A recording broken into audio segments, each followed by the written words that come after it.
Bonjour à tous, alors aujourd'hui nous allons vous parler du produit intérieur brut ainsi que de ses alternatives telles que le revenu national par habitant ou encore le produit national brut.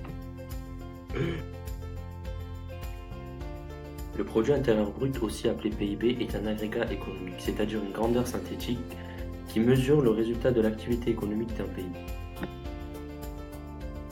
Le PIB est le résultat de la somme des valeurs ajoutées des unités productives au sein d'un même pays. C'est donc un agrégat économique qui prend uniquement en compte le critère de territorialité.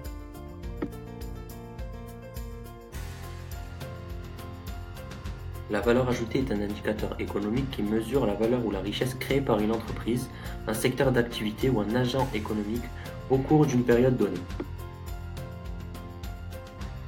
Pour obtenir la valeur ajoutée, il suffit de faire la différence entre les recettes obtenues par l'agent économique et les consommations intermédiaires du processus productif. Pour ce qui est des consommations intermédiaires, elles représentent les biens et ou les services qui ont servi durant le processus de production. En résumé, le PIB permet donc de calculer la quantité de biens et de services produits par les différentes organisations productives au sein d'un même territoire, et cela sans prendre en compte la nationalité. Il existe différentes variantes du PIB. Celui-ci peut être un PIB marchand, c'est-à-dire au prix du marché, soit un PIB non marchand qui prend uniquement en compte les coûts des facteurs de production.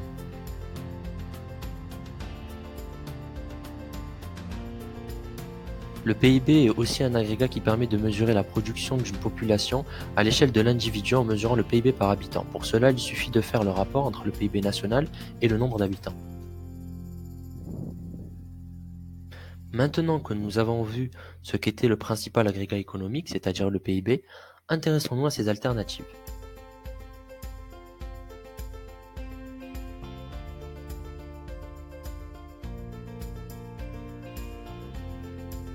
Parmi les alternatives au produit intérieur brut, nous avons comme autre agrégat économique le revenu national brut, appelé aussi RNB.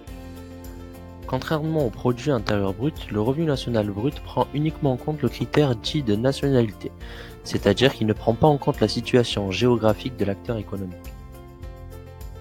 Le RNB se calcule à l'aide du PIB. Pour l'obtenir, il suffit de rajouter au PIB les revenus ainsi que les bénéfices rapatriés du reste du monde et d'y retirer les bénéfices versés à l'extérieur du territoire.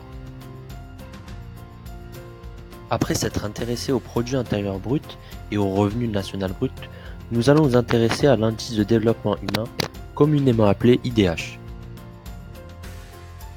L'indice de développement humain est, au même titre que le revenu national brut, un indicateur alternatif du PIB.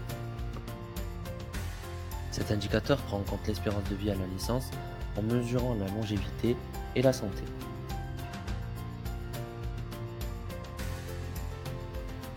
Cet indicateur prend en compte des facteurs tels que le taux d'alphabétisation ou encore la durée moyenne de scolarisation mesurée notamment grâce à l'accès au savoir.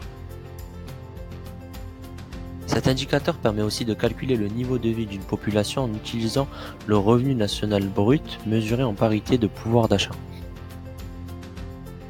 L'échelle de notation de cet indicateur varie de 0 à 1. Les pays ayant un indice de développement humain élevé sont ceux avec un IDH se rapprochant de 1. Il existe encore de nombreux agrégats économiques permettant de quantifier différents aspects économiques d'un pays.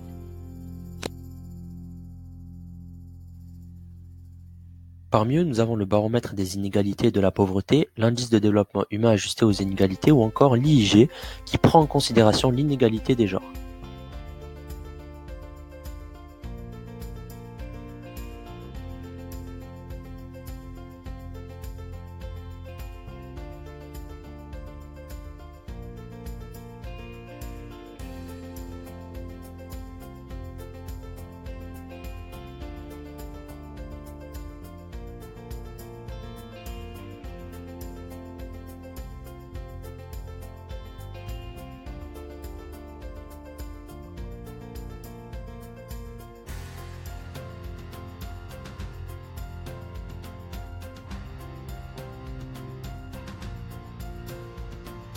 Voilà, ce cours sur le PIB ainsi que ses alternatifs est désormais terminé.